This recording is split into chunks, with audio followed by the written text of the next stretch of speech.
Gimana caranya sebelum kita menulis, hati kita terlebih dahulu harus connect dulu ke Allah. Gitu. Apakah itu dengan amalan harian kita, dengan tilawah, dengan sholat qiyamul lail, yang insya Allah ketika hati kita udah mulai terkonek, maka hikmah-hikmah yang kita dapatkan dari ilmu-ilmu yang lain itu akan lebih mudah munculnya. Gitu.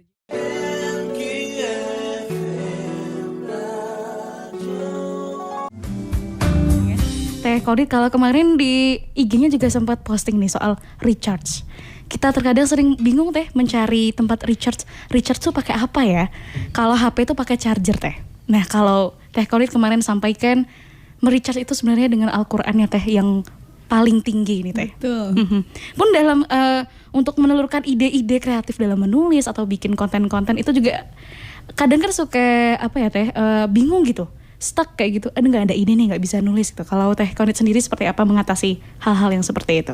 Oke, kalau lagi writer block ya, pertama sih aku selalu yakin kalau inspirasi itu datangnya dari Allah gitu. Jadi baik lagi ketika pengen bikin konten harus sedekat mungkin sama Allah kayak gitu. Kedua, ketika udah mendekat baru deh kita pakai sarana-sarana yang lain.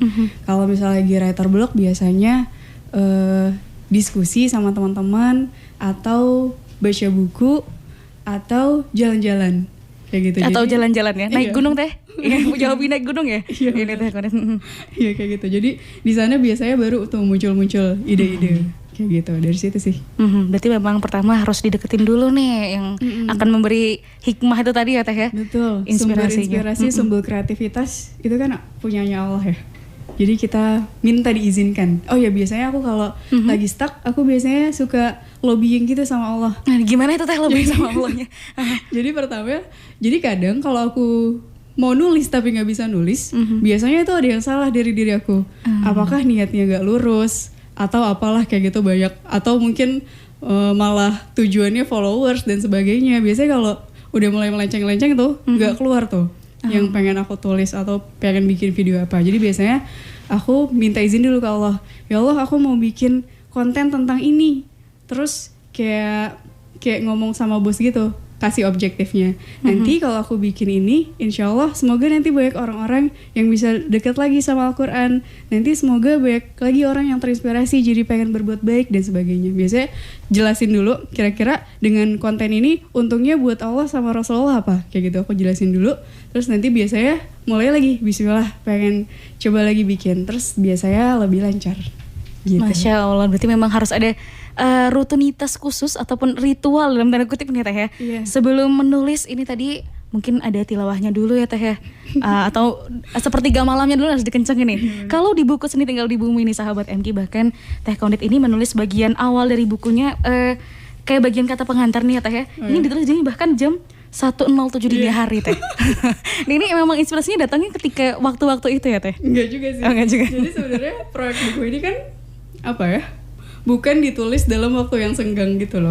Jadi tetap punya kerjaan, tetap punya amanah yang lain dan sebagainya.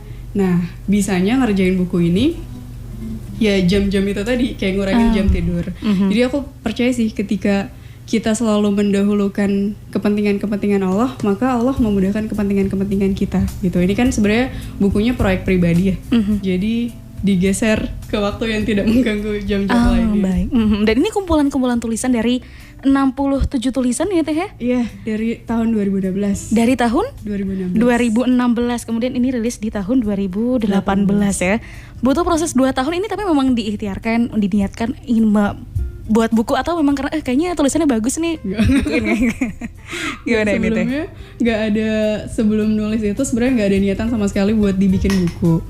Cuma dari dulu emang ada kepengenan buat bikin buku tapi bukan kumpulan tulisan.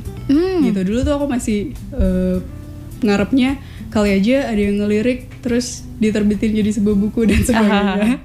Tapi sampai akhirnya nerbitin sendiri tuh. Cuma dulu awal suka nulis itu sebenarnya dari SMA. Cuma kalau nulis yang benar-benar berfaedah gitu ya, nulis untuk orang lain bukan nulis buat diri sendiri, itu tahun 2016. Di 2016 dan itu pun by paksaan gitu. Karena terpaksa Dari guruku. Di situ juga udah aku tulis. Jadi ada tantangan untuk merangkum manhaj Haroki per hari itu 10 halaman, harus dicari intisarinya, terus harus dianalisis.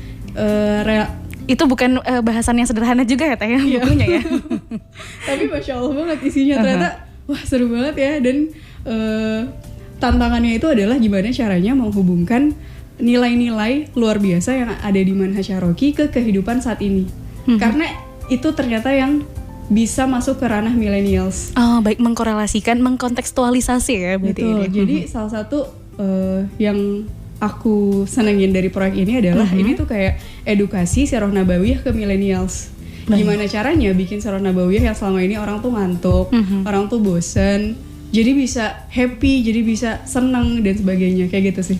Proses meramunya itu, mengemasnya sampai anak-anak muda kayak gitu. Kayak aku lihat followers aku sekarang banyak yang masih lucu-lucu, kayak kerudungnya masih pendek, masih yang macam-macam gitu lah. Masih awal-awal hijrah mungkin ini. Gitu. Ternyata bisa nerima konten yang sebenarnya intinya itu dari sirah nabawiyah ataupun tafsir Al-Qur'an. Masya Allah, berarti ini soal kemasan juga ini. Betul. Ya. Teh Konit ya, ini juga di sini ada dari sahabat Gita ini yang menyampaikan terima kasih, mau bilang jazakillah khair, sudah dibuatkan buku yang kelihatannya sederhana tapi rasanya sampai ke hati, yang setiap kalimatnya insya Allah selalu menambah keimanan dan hasrat untuk memperbaiki diri lagi dan lagi. Semoga Allah memberikan balasan terbaik di dunia dan akhirat Teh. Amin. Terima kasih untuk sahabat yang sudah bergabung. Ini pertanyaan juga sudah antri banyak ini Teh ya. Boleh sambil kita jawab ya, tadi nyambung juga nih sama yang Teh Konit sampaikan ini ya, sahabat MK dari sahabat Faiz ini yang bertanya, gimana sih Teh caranya agar kita mampu mengambil pelajaran dari kisah kenabian atau siroh, kemudian disinkronkan dengan realitas yang ada di zaman sekarang. Mungkin ini lebih ke teknisnya ya Teh ya, karena kan kita kalau menulis tuh harus banyak referensi ya Teh ya, biar bisa menulis juga bisa memberikan pencerahan yang lebih. Gimana kalau ala Teh Konit ini?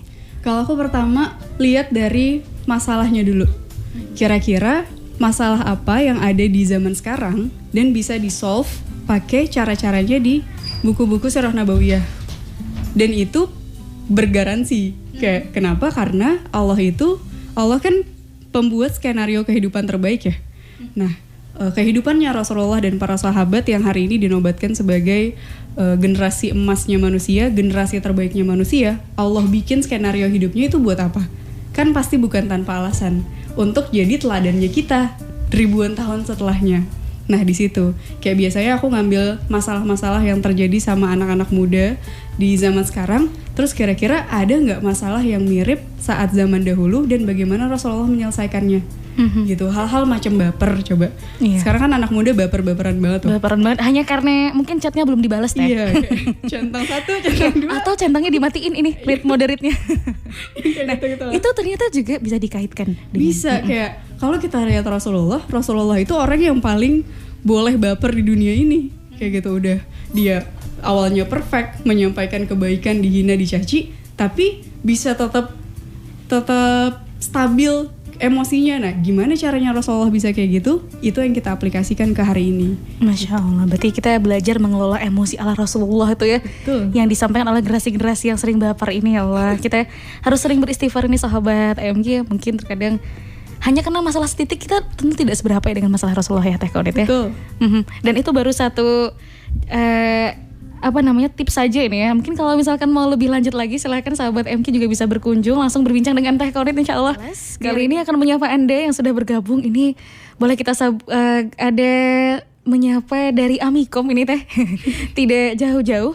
Ada dari sahabat Fail Amir ini ya, dari Masjid Kampus Amikom Yogyakarta, ingin menyampaikan saja, ini salah satu penggemar bukunya Teh Farah, Seni Tinggal di Bumi, salam hangat untuk beliau. Masya Allah, dikirim langsung dari lantai 4 Teh ini Teh.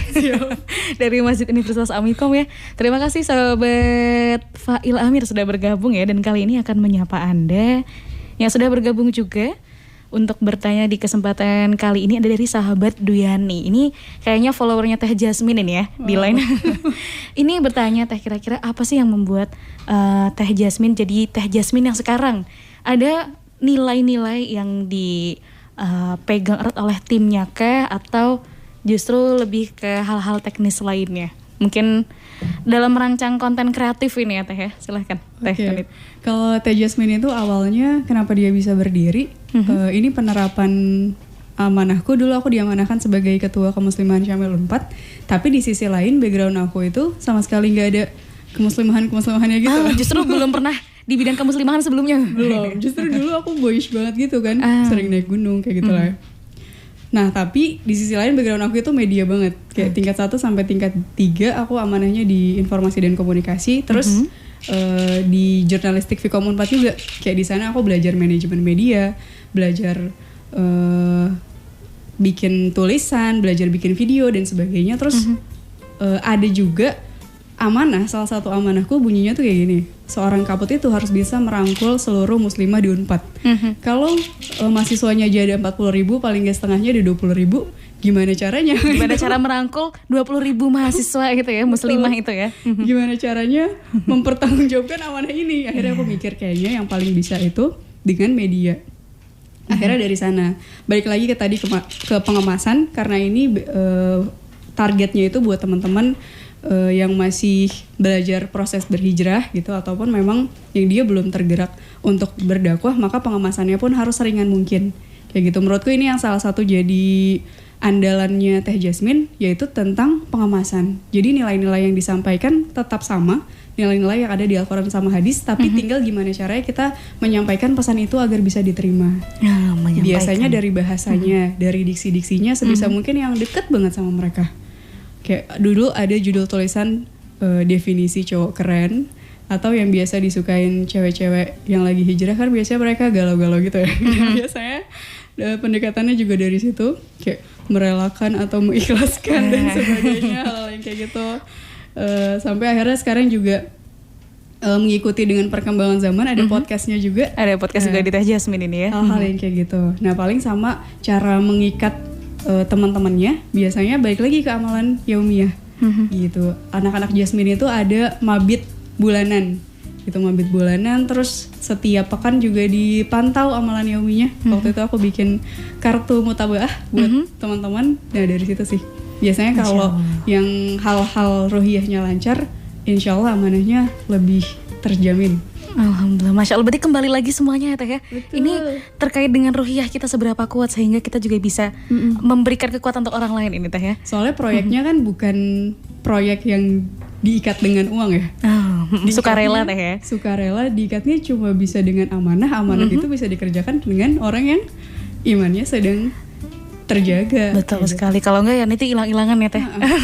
Bahan bakarnya di situ soalnya. Bahan bakarnya di sana. Masya Allah. Tadi untuk sahabat Duyani yang sudah bergabung, terima kasih sudah menyapa Teh Farah juga. Teh Farah. Ini enaknya manggilnya Teh Konit apa Teh Farah ya? Teh Konit ya. Biasanya Teh Konit. Sudah menyapa Teh Konit di kesempatan siang hari ini. Juga ini ada lanjut pertanyaan ya Teh ya. Dari ini sampai ditulis nih antriannya Teh. Nah, kali ini mungkin lebih ke arah flashback bagaimana ketika Teh Konit dibentuk ya di keluarga ini, karena mungkin semuanya inspirasi terdekat juga dari keluarga ya Teh ya. Kekuatan terbesarnya juga dari sana. Bagaimana sebenarnya cara Umi dan Abi ini ya mendidik Teh Konit di rumah, sehingga apakah memang sudah dibudayakan untuk membaca, menulis kayak gitu Teh? Iya. Kalau nilai-nilai yang aku rasain banget dari didikan keluarga itu, pertama tentang yang tadi yang balik lagi ruhiyah, tentang penjagaan diri aku biar tetap strict, biar tetap terjaga sama nilai-nilai Islam. Penjagaan yang paling kuat itu ada di Umi aku sih. Jadi dulu waktu aku masih bandel-bandel, sampai semester 3 kayak aku masih main-main doang gitu. Bandelnya nih kayak gimana ya? Bandelnya Teh Konit itu bisa didefinisikan. Bandel. Aku ikut pecinta alam, terus ya kayak gitu lah. Kalau pecinta alam kan seru-seruan gitu, terus pulangnya malam, kayak lompat-lompat pagar jam 2 malam tuh biasa gitu lah. Karena aku dulu kosannya, balik lagi kan, karena penjagaan itu kosannya yang khusus muslimah, yang ditutupnya itu jam 9 malam, tapi aku pulang jam 2 malam, kayak ya udahlah lompat aja. Kayak gitu. Karena udah terbiasa naik gunung, lompat juga lebih mudah ya Teh. Udah biasa panjat tebing puluhan meter, lompat pagar kecil. Kayak gitu lah, pokoknya seliar itu. Tapi waktu itu Umi tuh ngasih syarat, Konita kamu boleh ikut apa aja, asalkan kamu tetap ikut pengajian yang ada di kampus, asalkan kamu tetap ikut lembaga dakwah fakultas di sana. Syaratnya itu gitu. ya. Walaupun waktu itu aku ikutnya kayak males-malesan gitu, kayak sering cabut dan sebagainya. Tapi ternyata ini ada juga sedikit kisahnya, mungkin ini doanya Abi juga kali ya. Masya Allah. Waktu ikut pecinta alam dari 6 bulan masa orientasi, bayangin 6 bulan lama banget gitu. 6 bulan hanya untuk masa orientasi ya Teh ya? Udah arung jeram, udah panjat tebing, udah susur gua. Di bulan ke-6-nya aku kena kecelakaan. Jadi pundak kirinya kena saraf jepit yang membuat tangan kiri aku semuanya gak bisa digerakin. Dari sana akhirnya aku dikeluarkan dari semua organisasi yang aku senangi, tapi melunturkan keimanan. Akhirnya yang bisa nerima aku waktu itu cuma lembaga dakwah fakultas. Akhirnya dari situ mulai mengenal Islamnya, mulai bisa belajar berdakwahnya dan sebagainya. Masya Allah, itu mungkin cara Allah menegur di situ. Salah satu kasih sayangnya Allah. Sama yang aku sukai juga dari cara parentingnya Umi sama Abi adalah tentang kepercayaan diri. Jadi dari dulu setiap aku bikin karya, sejelek apapun itu, Umi sama Abi aku selalu bilang bagus. Kayak dulu aku ngeblok tulisan pertama, kalau sekarang bloknya lagi under maintenance. Kalau lihat tulisan pertama itu 2011 kan jelek banget. Alay-alay pokoknya deh. Terus aku dulu nulis tagline-nya adalah tetap menulis walaupun tidak bisa menulis. Tetap menulis walaupun tidak bisa Terus menulis. Abi lihat mana tuh bisa nulis kok, kayak gitulah intinya. Selalu apresiatif. Atau misalnya kalau aku gambar di lorong rumah tuh ada yang khusus buat nempelin gambar-gambar aku. Terus setiap aku nanya, Mi ini gambarnya bagus gak? Bagus kok, bagus. Nah yang kebudayaan kayak gitu tuh yang akhirnya ngebuat aku percaya diri sama apapun yang aku ciptain gitu. Kadang-kadang orang-orang itu belum bikin karya aja dia udah mundur. Kayak takut jelek, nggak mau ngeposting dan sebagainya. Takut komentar netizen kalau sekarang ya Teh. Nah, alhamdulillah aku punya mental bodo amatan gitu loh. Kayak ini karya aku, yang penting insya Allah sesuai sama nilai-nilai Islam, udah hajar aja kayak gimana kayak baik. Gitu. Kadang memang harus tebal telinga dulu ya Teh ya. Betul. Ini mungkin yang menginspirasi Teh Konit juga ya sahabat MK, kalau di buku Seni Tinggal di Bumi ini bagian pertamanya saja sudah bicara soal tak percaya diri. Iya. Ini memang datang dari inspirasi itu juga ya Teh? Salah satunya mungkin atau gimana? Kalau itu inspirasinya dari hasil aku dengerin Taujih Abiku deh kayaknya. Nah di situ ada titik aku lagi dikasih amanah-amanah yang aku merasa tidak percaya diri. Nah dari situ akhirnya terinspirasi, sebenarnya kita nggak boleh nggak percaya diri, karena apapun yang diamanahkan sama kita, insya Allah itu sudah sesuai dengan kemampuan kita. Gitu sih dari sana. Masya Allah, karena apapun yang sudah diamanahkan kepada kita, insya Allah kita bisa melakukannya ini ya Teh ya. Tidak ada amanah yang salah memilih pundak, mungkin itu. Betul. Kalau quotable-nya ya sahabat MK baik. Jadi mulai kurangi hal-hal yang tidak bermanfaat, karena yang namanya hal yang tidak bermanfaat, walaupun hal yang tidak bermanfaat itu kan nggak dosa ya. Tapi kalau sering-sering dikerjain, itu akhirnya dia jadi deketnya kemaksiatan. Sedangkan kalau kita ganti ke sama amal yang kebaikan, itu akan lebih dekatnya ke peningkatan iman kita.